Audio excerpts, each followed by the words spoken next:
change me. Why?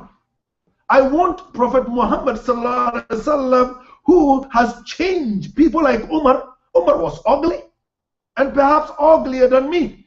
He said, in the Jahiliyyah, Umar perhaps was uglier than me. I want Muhammad to help change me. And you, I don't know anybody, I don't know Muhammad sallallahu alaihi wasallam. You are the representative.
The only language some people, I'm not generalizing, some people understand only the language of police.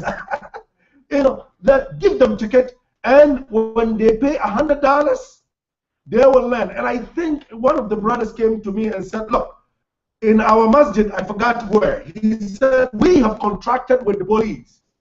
We issue the ticket. The masjid issue $50 ticket. When they come and see a car, and for example,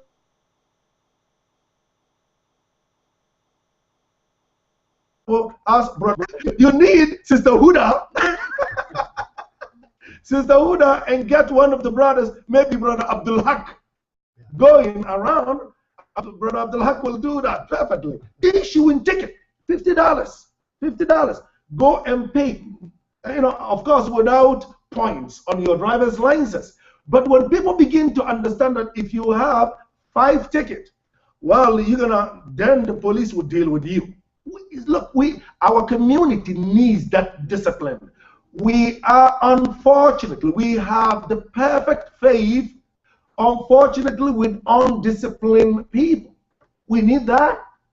People telling, wallahi, I was sitting, Brother Hamid told me this issue last week about how this young man, and sometimes people of age who don't think, how they come down. And I was sitting yesterday in my car getting ready to go, probably around 6:30. I know, 7:15. And there was this young man, wallahi, was driving 60 miles. Boom! Inside and I said, wait a minute, what is wrong with us? So I think definitely we need to begin to look at things critically. If we actually would help nurture the young men to become responsible people tomorrow, but definitely we need that. We need the balanced approach. We need the approach of discipline, and we need the approach also mercy. Sometimes mercy is part of discipline.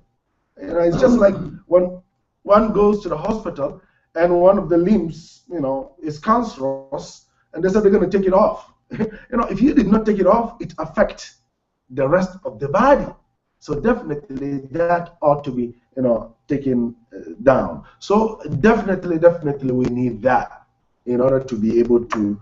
So my methodology at the present is like that, making sure it's just like even here.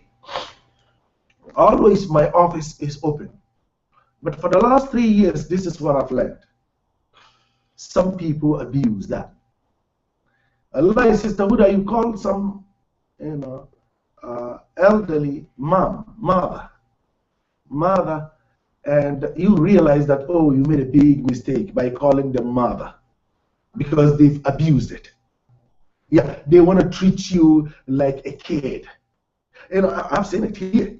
They want to treat you that, okay, you got to do this, do this, do this. If you say, please, ma'am, I can't do that because I'm leading the larger community. Well, you're not a good person. You're not. There, it tells you very clearly that people have abused that. Just because you call them mother does not mean I have to take everything that you say. Even my own mother, there may be times when I'll tell her, Mom, I'm sorry, I can't do this. But that is the reality that you go through. People sometimes abuse that. That the policy of my office is open. Somebody, I thought I advised you last week not to do that. Said, but no, there's no but. I told you last week you should not do that. You did it again, and I'm telling you now. Hello. Wallahi, it has happened not one time, not 2 times. I think I told you not to do that. And sometimes even not part of the leadership. I think I told you not to do that. Yes, but I'm looking at the larger. Well, that is not the case. You have to do the way I said. Hello, I am not. And guess what? You come back next time again, I will get you out of my office. Just because I respect you doesn't mean you should come. I'm a dictator. You got to do it my way. But sometimes that's the language some people understand. Tell them, I'm sorry. You just cannot do that. So if the policy, the open door policy is there, definitely you have 1% or 2 or even sometimes 5% who would abuse that. Somebody will sit down and say that, Imam, I need to talk to you. Well, I'm sorry, I have, I've already scheduled some people to talk. No, it's going to be short. Okay? No. It's going to be short. It's going to be short. Okay. Please, I'll come out and say to those that I have scheduled, please just give me 5 minutes. And then this person wants to take 20 minutes. And then if you tell him, please, there are people that, no, I just need to finish this. And then before you realize it's 30 minutes, what do you do? And people are sitting there, you have scheduled them, you come, 6:30, you come 7:30, and somebody just want to come in and say, you know what, I don't care about those people. What do you do? Sometimes you have to say, I'm sorry. Time out. Please, I need to talk to these people too. Well, you are an arrogant imam. Congratulations, I'm sorry. So that is some of the challenges that you actually go through as a leader. At least your door is open. Yes, at least. Everybody can come and absolutely. And one of the people, I can come and at any time. But some people for you, they never even. well, maybe there are some people who love that, but that is not good at all. It is not the methodology of the Prophet. Wallahi, the prophetic methodology is his door is open for all. Everybody to come and say, Ya Rasulullah, this is my problem. The Prophet's door is not locked. So if you have an imam whose door is always locked, I'm sorry. Number one, either he doesn't understand Islam properly, or number two, he has, problem. He has a real problem, which perhaps maybe looking at himself who he is. Everybody must worship him. Okay? There are people like that. But the prophetic methodology, if you read how the Prophet ﷺ lived with his companion and with everybody, the Prophet would be passing, kids would be playing, he would stop and say, Assalamu alaikum. Kids. But if your door is locked, guess what? Check your imamship. You are ill-equipped. And it is going to be very easy for people to target you, get rid of you. For example, now, if I have Sudanese saying that imam is not a good imam, I have brother Uthman who would say, I'm sorry, I know him better than you. If Egyptian comes and says, well, that imam, I have sister Huda. Okay? If Pakistani, I have brother Abdul Hamid. So it's not about, your door ought to be open, sincerely. Okay? It's not about trying to actually please anybody. Wallahu alam, but it is indeed a tough job. Sister, welcome back. Okay. So let's move on with our class. Last week, we did read 75 أفتطمعون أن يؤمنوا لكم وقد كان فريق منهم يسمعون كلام الله ثم يحرفونه من بعد ما أقلوه وهم يعلمون. That amongst the people, meaning more specifically speaking about the Jews during the time of the Prophet sallallahu alaihi wasallam, when always they, some of them will listen to the word of Allah, meaning Muhammad and his companions reading. And some of the companions, actually, we did mention that were interested, because these are the people of the book. So the interest is that they should be the first people to accept Muhammad sallallahu alaihi wasallam. But Allah said, no way, it is not going to happen. They listen and they will never believe in it. So here, more specifically, Allah is speaking to those that listen to the word of Allah and will not accept it, or would actually try to pervert it.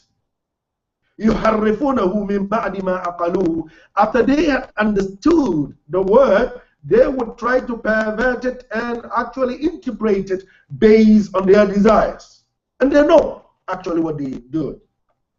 Now, always part of their characteristics, of course, is this. وَإِذَا لَقُوا الَّذِينَ آمَنُوا قَالُوا آمَنَّا. Whenever they meet the believers, what they say is, We are believers. وَإِذَا خَلَى بَعْضُهُمْ إِلَى بَعْضٍ. Now, when they are amongst themselves, قالوا, what they say is, أَتُحَدِّثُونَهُمْ, do you actually tell them, بِمَا فَتَحَ اللَّهُ عَلَيْكُمْ, that which Allah has blessed you with, لِيُحَاجُّوكُمْ بِهِ عِنْدَ رَبِّكُمْ, so that they would use that to actually argue in front of you.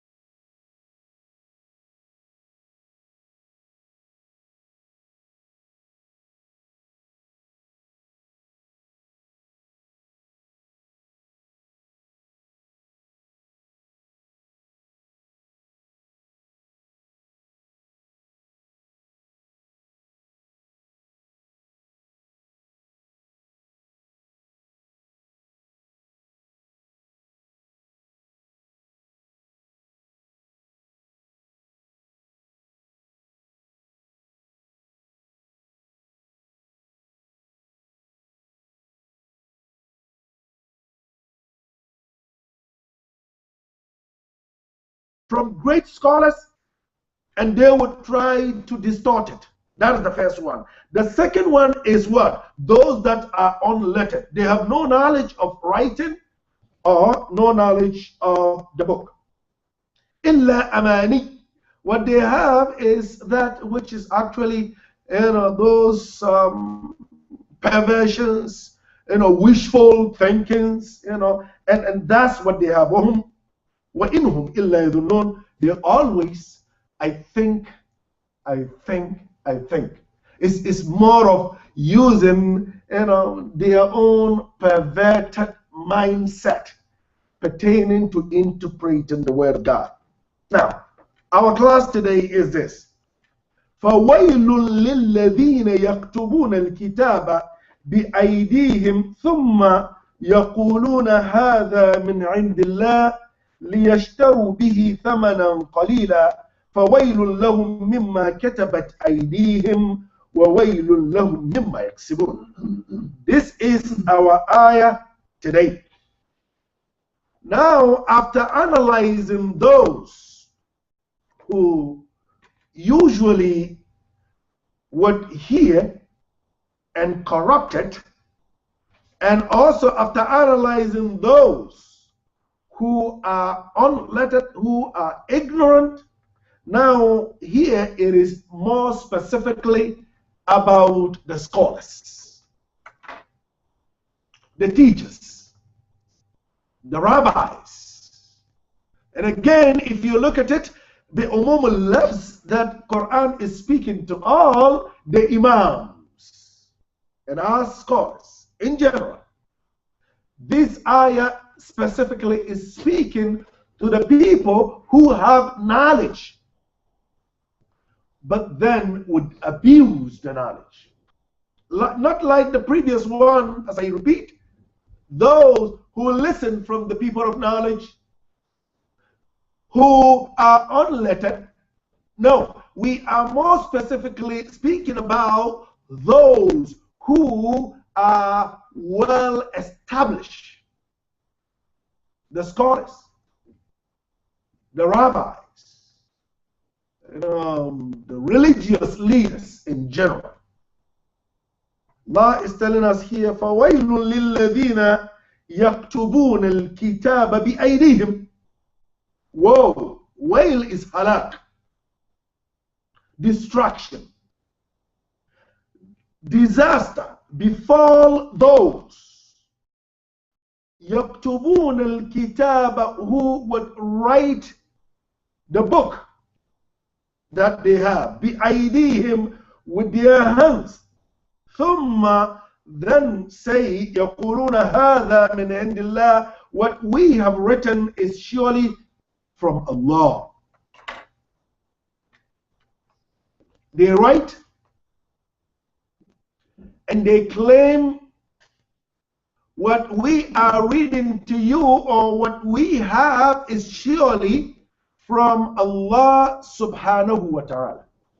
Wail, halak, damar, destruction befall anybody who would create a document and then claim that that document is surely from Allah.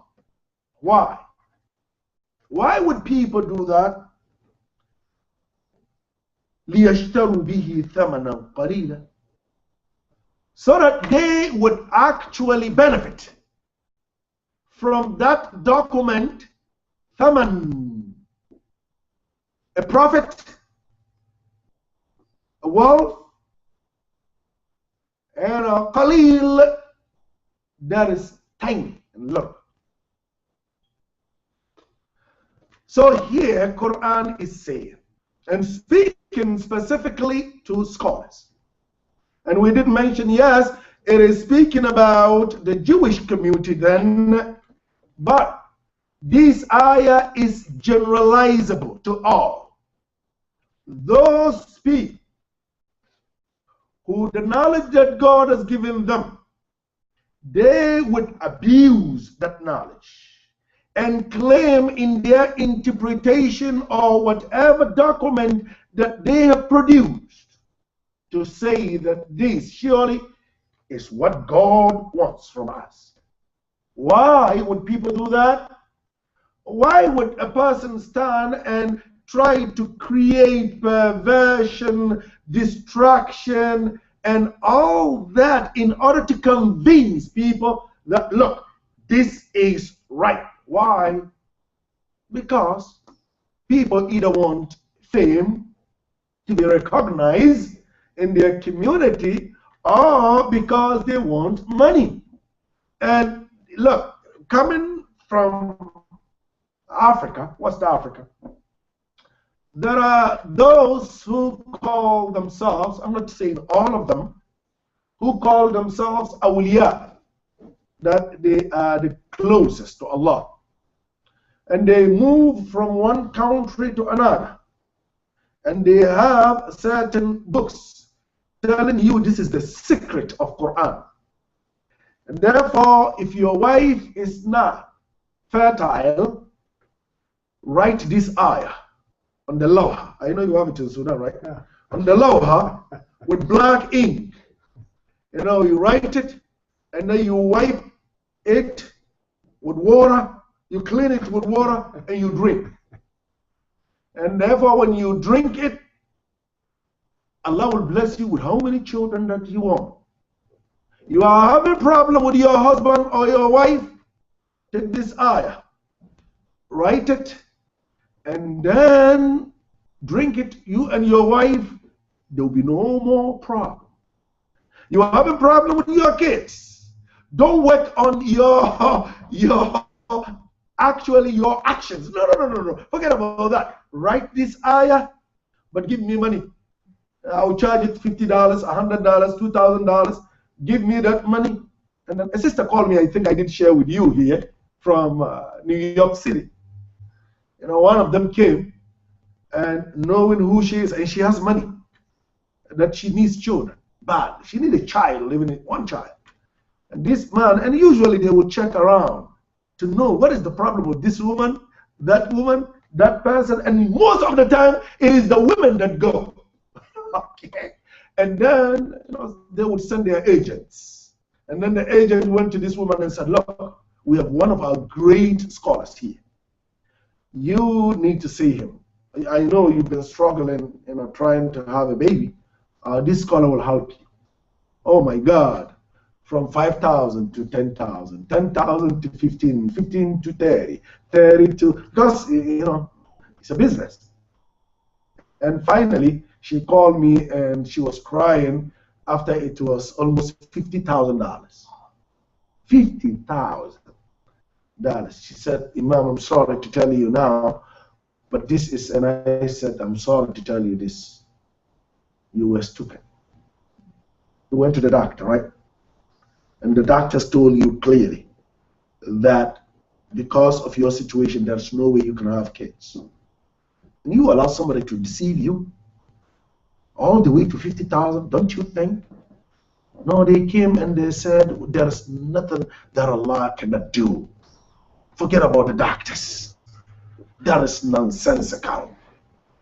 And, you know, unfortunately, I fell and my $50,000 is gone.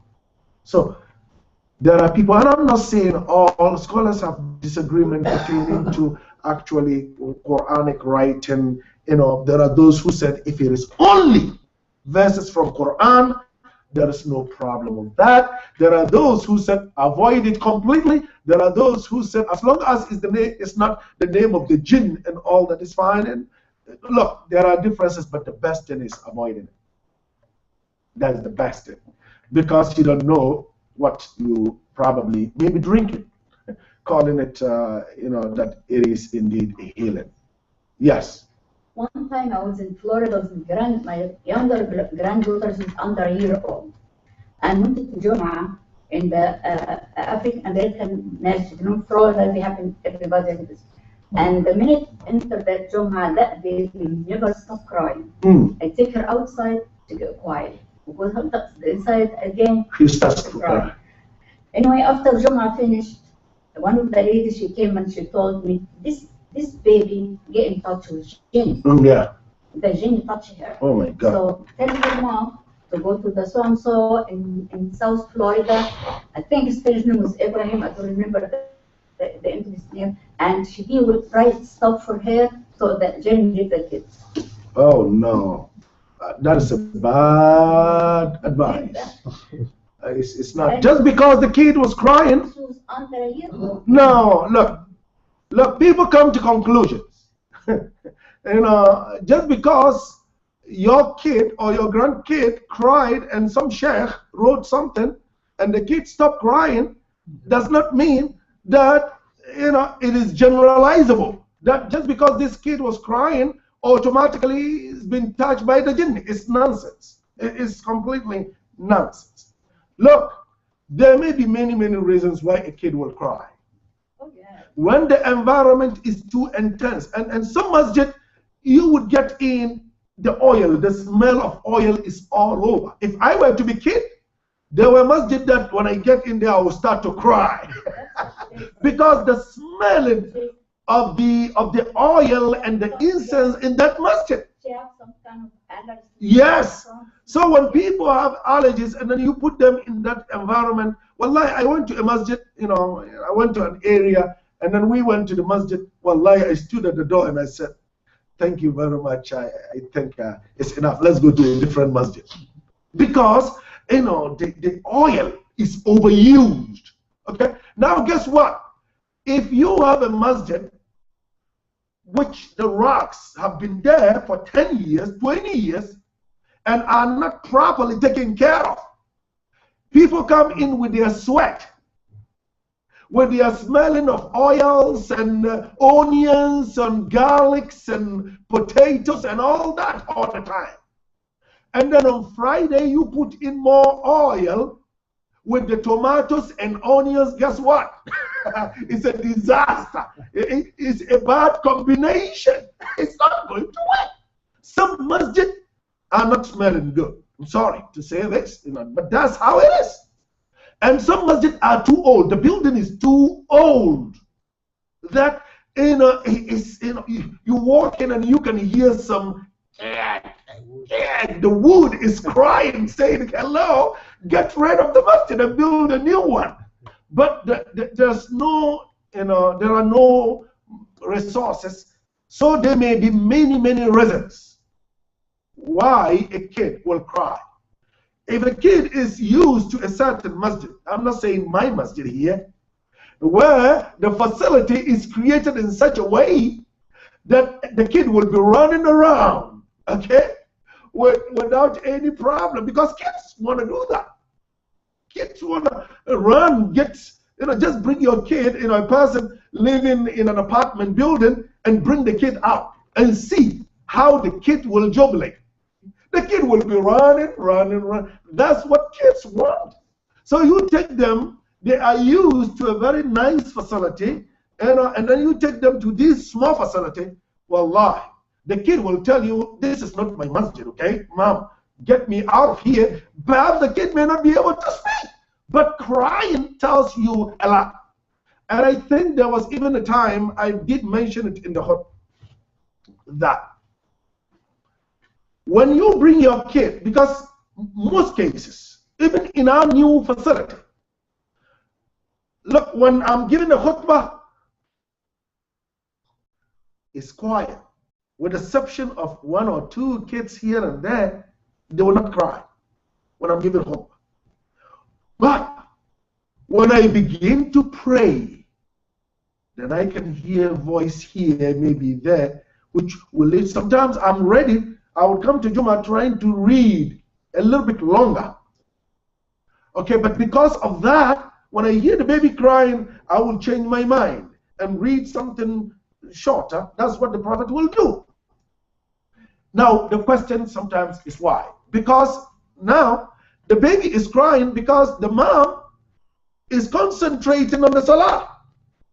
It's not about talking to them no more. The khutbah is done and it is time to pray. So he will just be sitting there, or the mom would be holding her or him. There's no any connection or communication between the baby and the mother. So they begin to cry.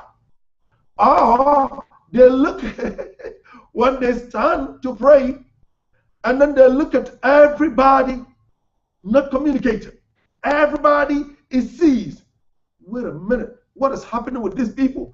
Yeah. Why is everybody quiet? Maybe somebody wants to actually do something bad. And kids would start to cry. So it is not the jinn. You don't come to conclusion that this baby is crying because of the jinn.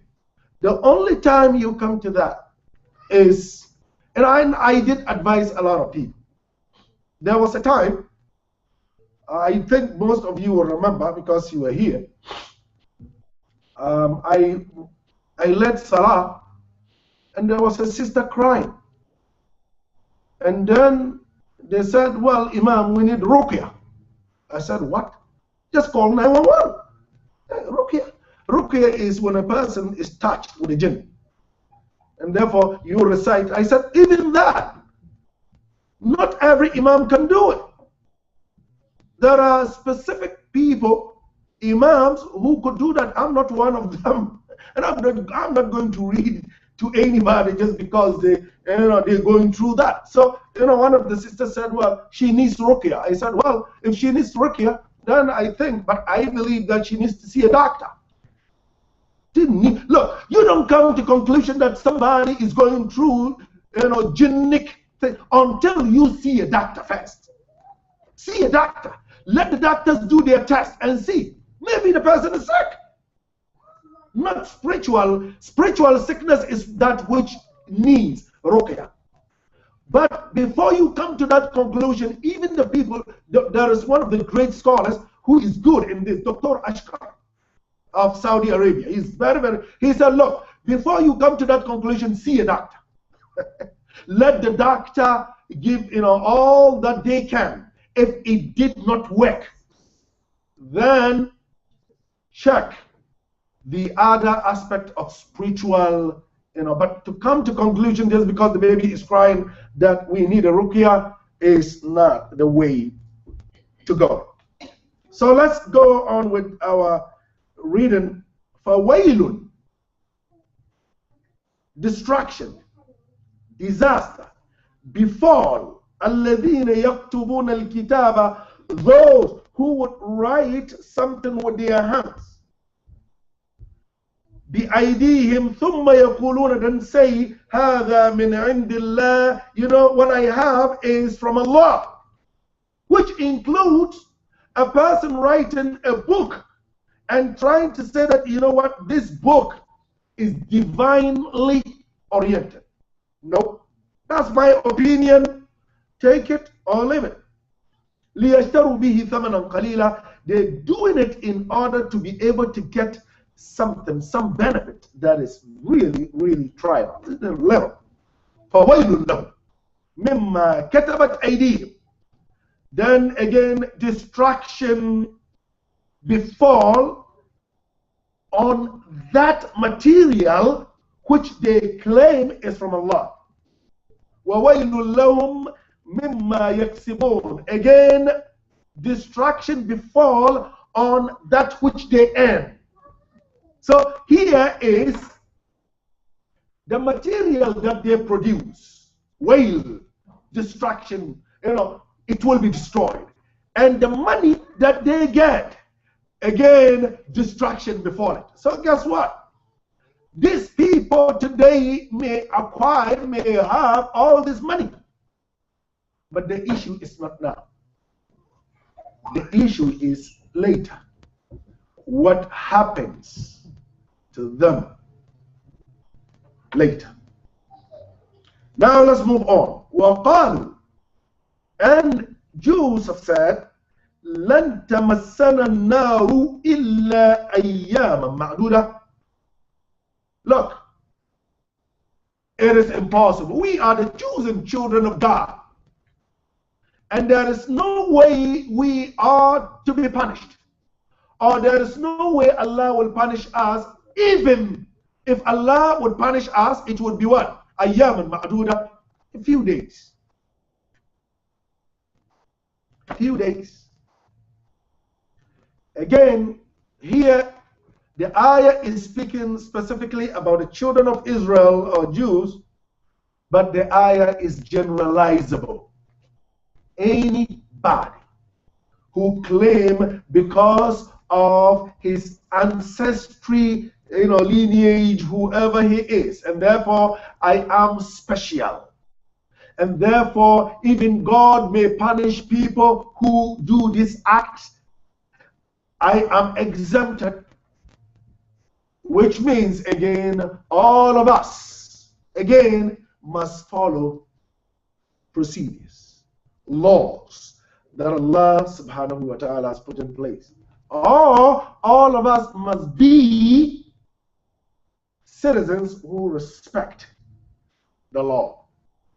Now, so the children of Israel or Jews have said there is no way we would be punished except few days. Those are the days that their ancestors worshipped what? The calf. We read it. 40 days. We will not stay in the hellfire more than 40 days. 40 days maximum, and we are out. Why? Because we are the chosen children of God. Qul, say to them, أَتَّخَذْتُمْ عِنْدَ اللَّهِ أَهْدًا. Is it something that is actually a covenant that Allah endorsed it? Is it between you and Allah? Allah told you that? Allah promised not to punish you? That is the meaning. فَلَنْ يُخْلِفَ اللَّهُ أَهْدًا. And because of that promise, Allah assured you that He will never break that promise. أَمْ تَقُولُونَ, or it is something that you are saying alallahi regarding Allah, مَا لَا تَعْلَمُونَ, that is actually not true. Is it something that you have created, fabricated, or is it something that is actually real between you and Allah? Which means again, us as Muslims, when you begin to claim special, you are exempted. Me and my children are exempted. You are in trouble. In the sight of Allah, we are all the children of Adam, and therefore all must be respected. Now, if all is respected, definitely, look, when you if you want respect others, you shall get it. But when you begin to think of yourself special, others are looking perhaps at you as stupid. Yesterday my youth class, what was the text of Imam Al-Ghazali that we read? I don't want you to read it in Arabic, but in English. It was about human relations. Okay, and what is it? It was saying that there's two kinds of people. Okay. Al-Munafiq and Al-Mu'min. Okay. And al-munafiq will always look for the faults in people. Okay. And mu'min is the one that always looks for excuses in their brothers and sisters. Okay, good. Imam al-Ghazali said, and I still have it downstairs for those of you during our break, you can check, the boards very clearly, and it's very powerful statement. He said, فَإِنَّ الْمُؤْمِنِ يَطْلِبُ الْمَعَاذِيرِ وَالْمُنَافِقِ يَطْلِبُ الْعُيُوبِ. This is a very powerful statement. That a believer always look at excuses for his brother. How many times would people come to me and say, well, you know what is happening? This person and that person and this person. You keep, especially in my community here, Dr. Liaka, when I mention, my problem is mentioning names. I know one of my problems is mentioning names. And people don't like it. I'm not saying all, but sometimes people who know that I will never ever mention that name don't like it. Congratulations. When I mention Dr. Liaka, wallahi, I will have somebody to say, you don't know this man in the past. When I mention Huda, look, Huda has a very rigid methodology, chasing kids with hangers, and you praising, you mentioning it. It's always like that. But I wish these people would come to me and give their brothers and sisters excuses. But then they want to remind you of 30 years ago. And I was not here, I was in Ghana, enjoying myself, okay? What I know is today. I'm not going to talk about the past. The Prophet never talked about Umar's past. Umar was ugly in the past because Umar said it himself. So I'm not looking at the past, I'm looking at the present. Everybody is innocent until proven otherwise. That's Islamic principle.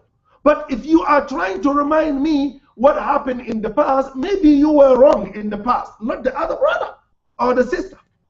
And there may be things that may change. And I think, Sister Huda, you mentioned earlier about our open door policy here.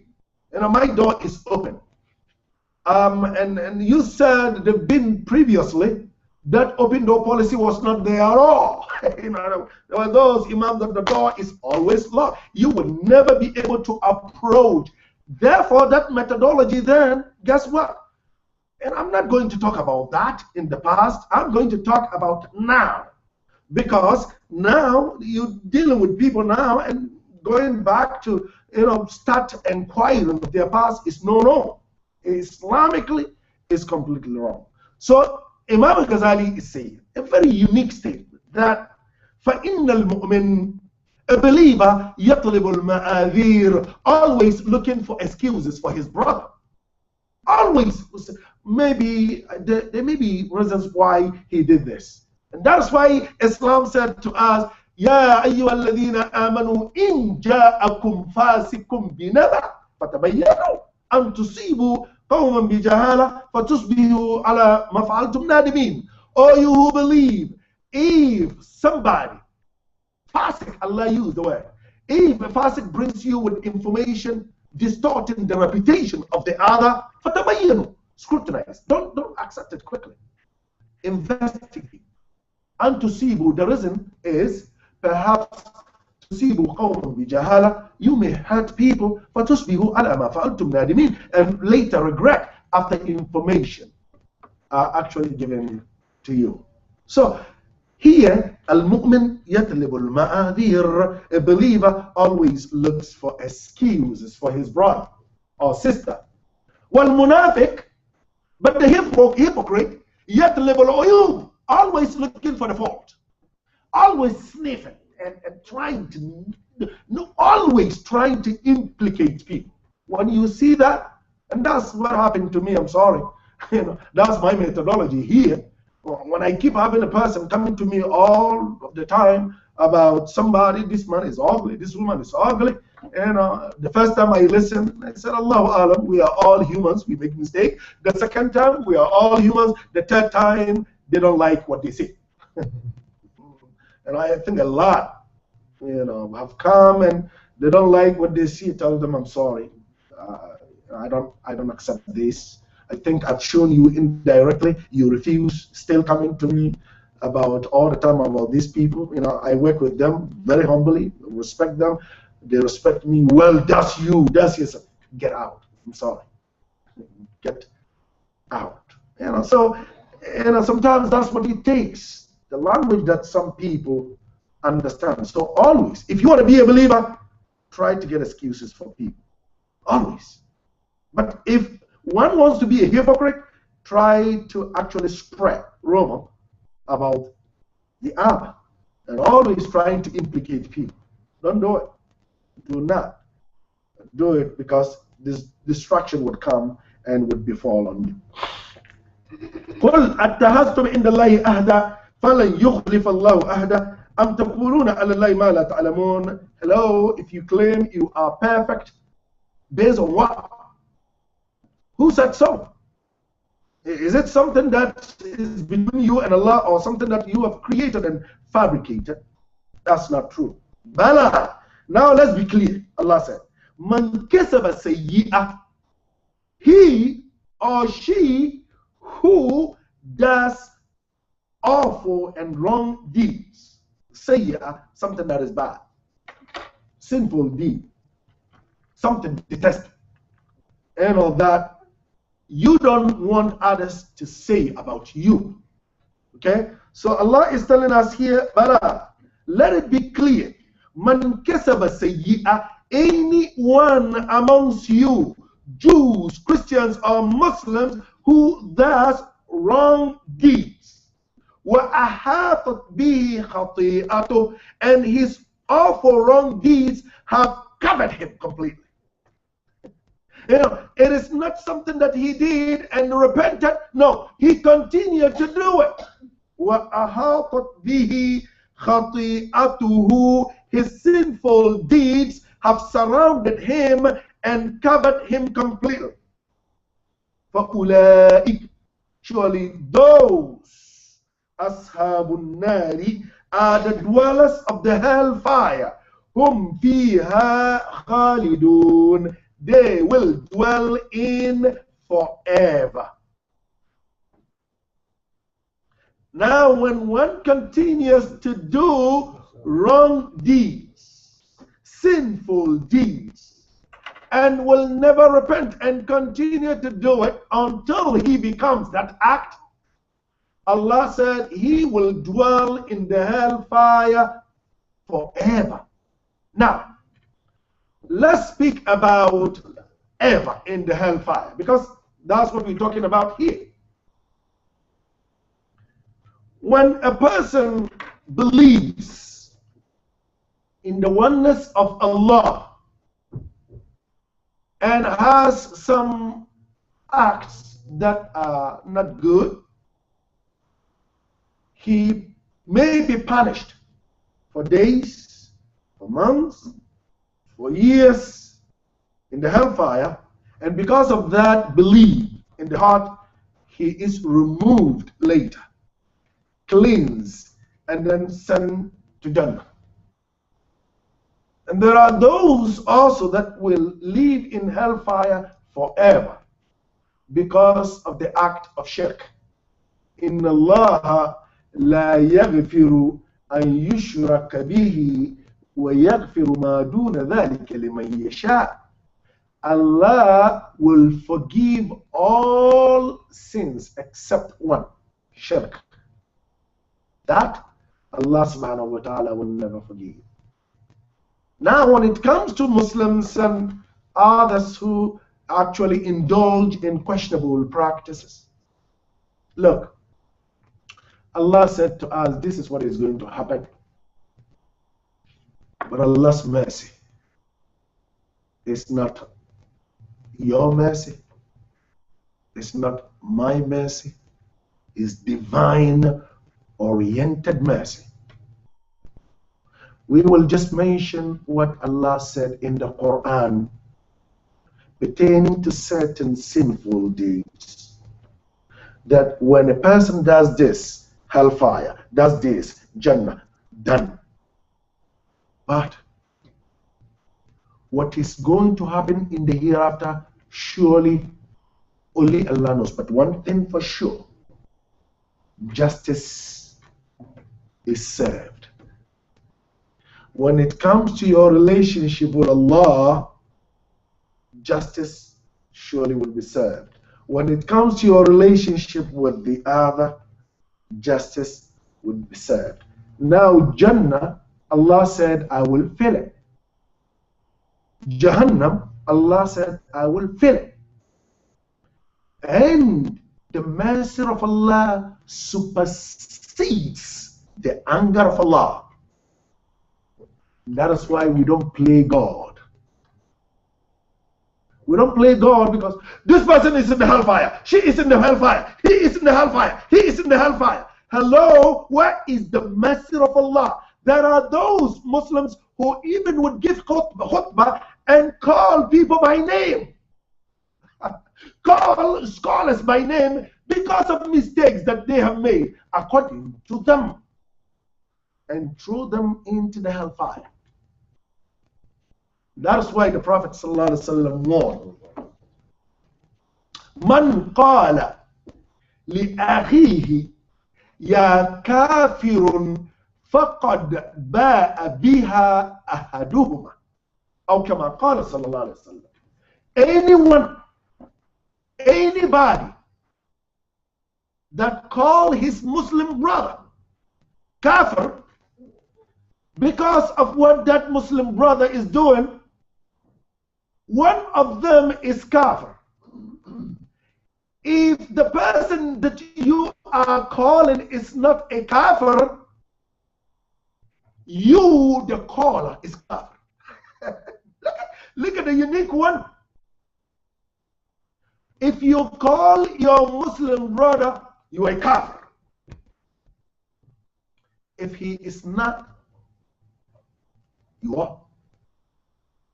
So I keep hearing this khutbah, and I keep hearing these so-called, some of our khatibs calling people's names Muslims because of the mistakes of those people and throwing them into the hellfire. She is in fire, he is in fire. Where is the mercy of Allah? Now, the only people that are guaranteed that you can mention these people are in the hellfire is that which is divinely oriented, based on Quran and the Sunnah. Muhammad sallallahu alaihi wasallam mentioned, or Al-Quran has been, Tabbat yada abi lahabin wa tabba. Done. Abu Lahab is in the hellfire. Done. He is destroyed. Okay. Muhammad sallallahu alaihi wasallam had mentioned certain people and said these people are in the hellfire. Done. But other than that, who told you perhaps this person in his last days have accepted Islam? La ya'lamuhu illallah. So ours is to actually be described with certain mercy of Allah when we judge the other. You see, be stricter on yourself. Be tough on yourself when you judge. Now, when it comes to judging the other, go easy. Go easy. When you judge in the other, go easy. Look at you. You are human. You make mistakes. And therefore, trying to expose your brother, as we have said, it is part of the characteristics of hypocrites. Done. And therefore, when we speak about Khalidina fiha abada, they will dwell in forever. Yes, that's what Allah said. But the mercy of Allah, none of us can tell. وَالَّذِينَ آمَنُوا. Remember this, بَلَى مَنْ كَسَبَ سَيِّئَةً, those who have indulged in evil deeds. وَأَحَاطَتْ بِهِ خَطِيئَتُهُ, and his evil deeds covered him, surrounded him, left and right. He is evil. Ulaik, Allah subhanahu wa ta'ala, for ulaik said, those are ashabun nar, the dwellers of the hellfire, hum fiha khalidun, they will dwell in forever. Now, the opposite. Walladhina, those and those amanu believe وعملوا الصالحات and did righteous deeds. Ulaik, those again are Ashabul Jannah, the dwellers of Jannah. Hum fiha, those surely Khalidun will dwell in also forever. And therefore, based on those two ayahs, they will dwell in forever in the hellfire, evil ones, and they will dwell in forever, the righteous ones, is based on what our scholars have said. Jahannam will be eternal, and Jannah will be eternal. Done. But there is no way one would be removed from Jannah to Jahannam. No way. It's not like, well, today you are an American citizen, and then tomorrow we snatch that citizen from you because of A, B, C, D. No, it's not like that. If you enter Jannah, that is closed. Going to hellfire is done. It's no impossible. But from the hellfire and be removed from the hellfire and sent to Jannah, yes. There are a lot of Muslims who have caused the destruction of other people. What will happen to them? Surely they would be, disciplined. But because of that aqidah, yes, surely they shall be taken to Jannah. So let's look at this last ayah. وَالَّذِينَ آمَنُوا, and those who believe. Now, those who believe is the act of the heart. Because the system of belief in Islam is between you and Allah. And that is why when we speak about Iman, is Imanun Billah, believe in Allah, wa malaikatihi, and His angels, wa kutubihi, His books, wa rusulihi, His messengers, wal yawmil akhir, and the hereafter, wa bil qadr, and to believe that this is what Allah decreed. Now, those six, surely if you believe in them, you are a believer. Then comes to other things of practical things that we do every day. So Iman is between you and Allah. Nobody can see it. Although you may claim to be a believer, but Allah knows. But that is the second stage. The first stage is Islam. Remember when the Arab Bedouin said, قالت الأعراب آمنا قل لم تؤمنوا ولكن قولوا أسلمنا. The Bedouin said, we believe. And Allah said, tell them, Muhammad, they are not yet believers, but say we are surely Muslims. So Islam first, and then the second stage is belief. So Allah said, وَالَّذِينَ آمَنُوا, and those who believe, وَعَمِلُوا الصَّالِحَاتِ, and do righteous deeds. Now, righteous deeds is between us. Between us. One another, our relationship, human relations. How do I treat the other? And how should I treat my family? This is Amalus Salih, that which is between you and Allah, and that which is between you and the other. That is very, very important. The Prophet ﷺ said, the best amongst you are those with noble characters, nobility, good character. When they speak to people, they are not oversensitive, but they are very careful with what they say. They respect the other. And how many times can a person be recognized because of his actions? We recognize people because of what they have given to Allah, but to humanity. And therefore, people recognize it. And if people recognize it, in most cases, Allah endorses it. That is why whatever we do, yes, we may want to be recognized, but Allah first. I'm doing it sincerely for the sake of Allah. And people would see it. Allah sees it, the Prophet see it, and then the believers would see it. Allah said. The ayah is very clear. You see, we are speaking here, Amalu Salih, righteous deed. And Dr. Liyaga, Allah said, I'malu, continue to do those good deeds. فَسَيَرَ اللَّهُ, Allah would see your deeds. وَرَسُولُهُ, the Prophet would see it. And who? وَالْمُؤْمِنُونَ, believers would see it.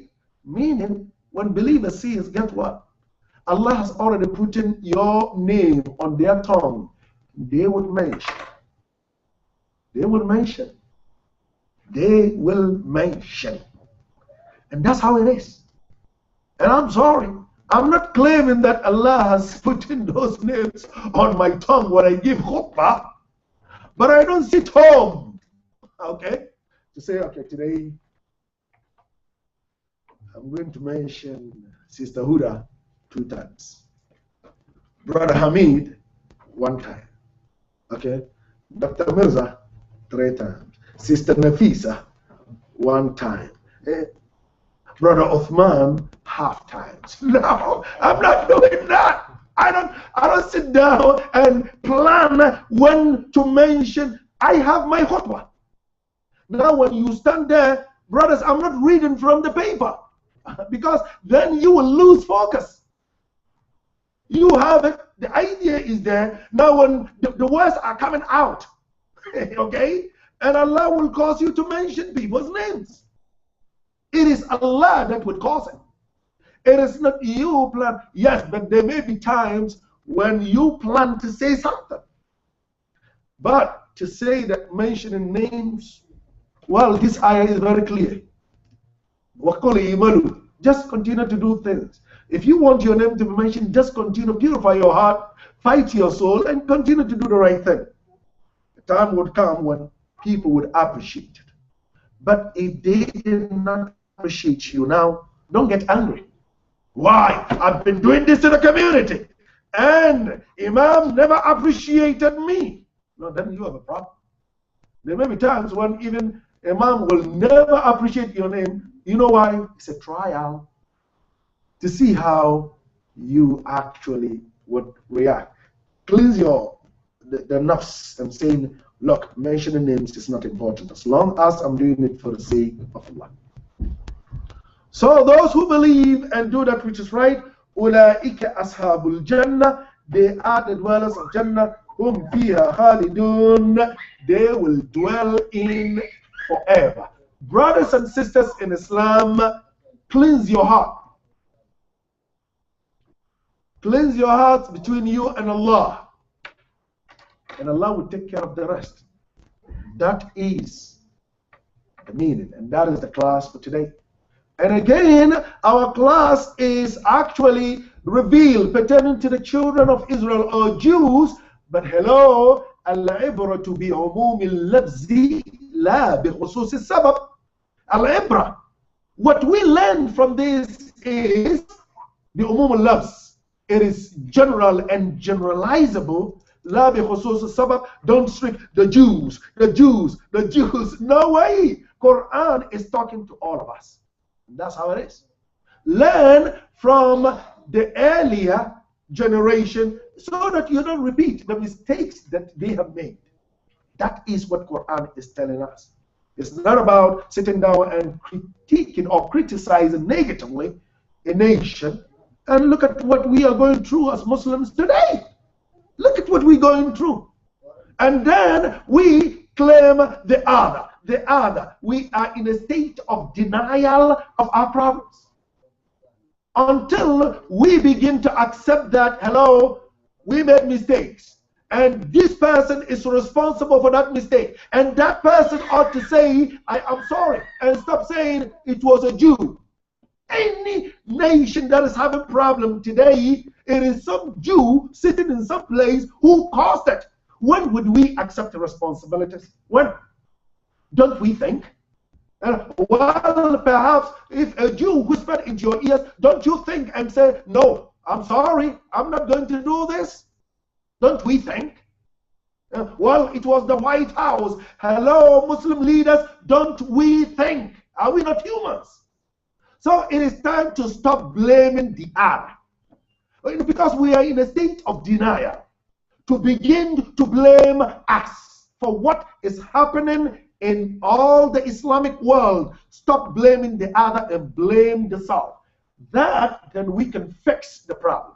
But if we continue, our leaders continue to blame the other, it was this, it was that, and then on Friday give khutbah and everybody demonstrating, people dying. When do we learn?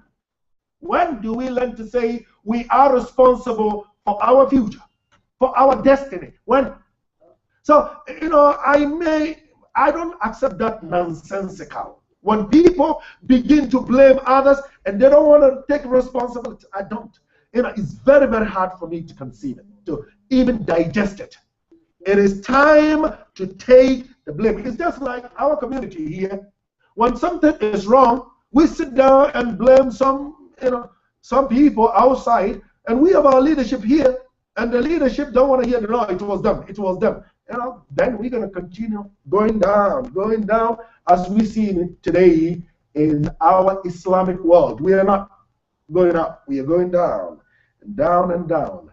And I don't want to hear it was a Jew. I don't want to hear it was an America conspiracy. I want to hear how do we fix. We caused that. Our leaders are getting rich and richer, and the poor is getting poor and poorer.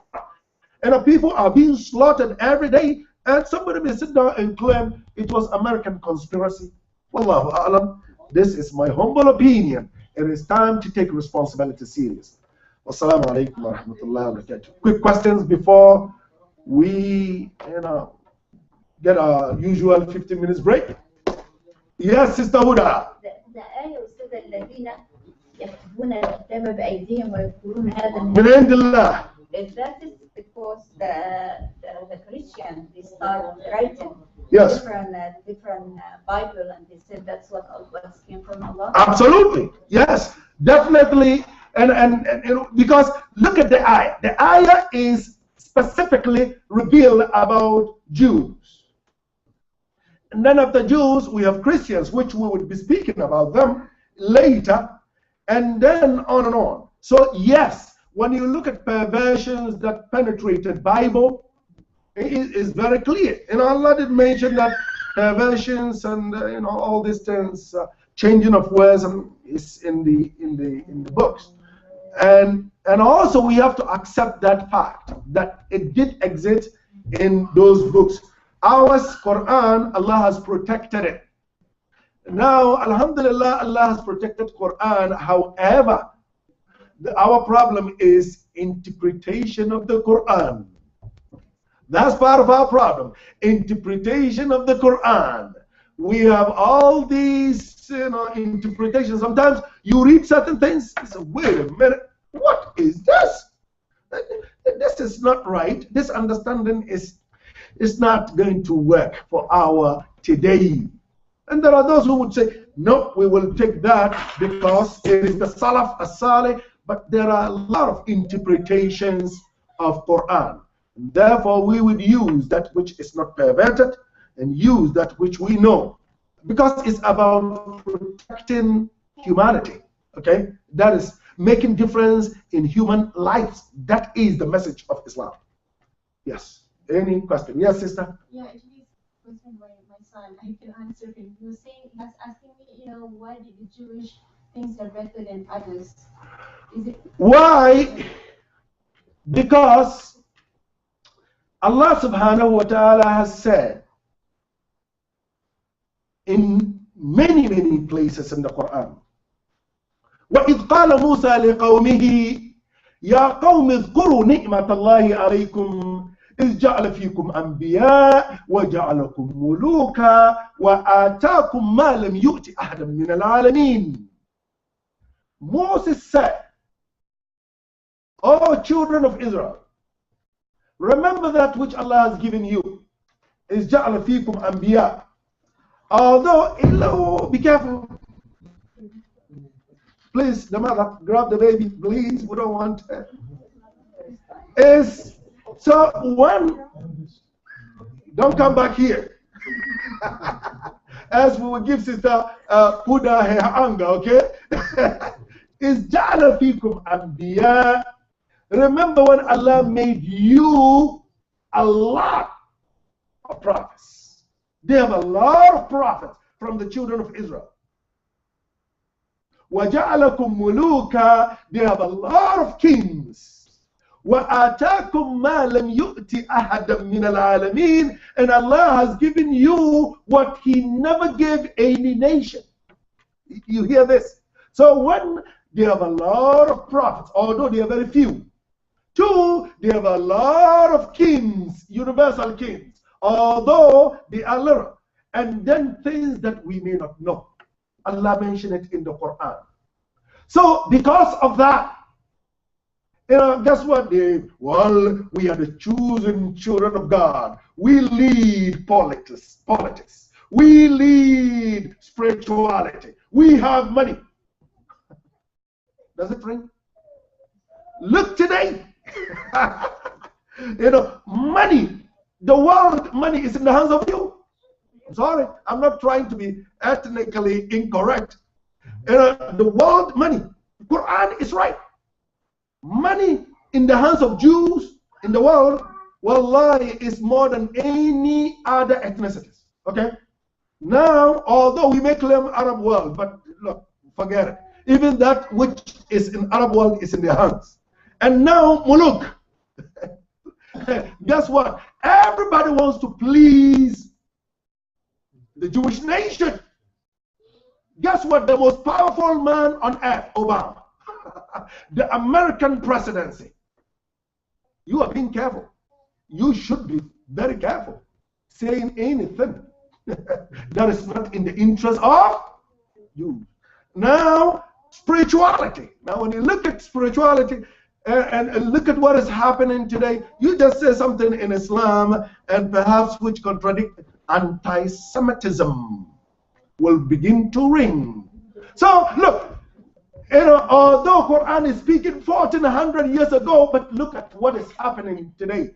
We are not saying money in the hands of Jews is wrong. We are not saying that. We are not saying that being powerful politically is wrong. We are not saying that. Muslims, we want that. And I think that's why, Dr. Liaka, we respect what you do. Bring politicians sometimes to tell us, that we can do this. We are to be involved. But, definitely we all know. Anybody who is conscious of what is happening in the world today would understand that it's not a fabrication. Okay? So did I answer your question? Okay, good. Let's get our break. Subhana rabbika rabbil izzati amma yasifun wa salamun alal mursalin walhamdulillahi rabbil alamin. Dr. Mirza, welcome back.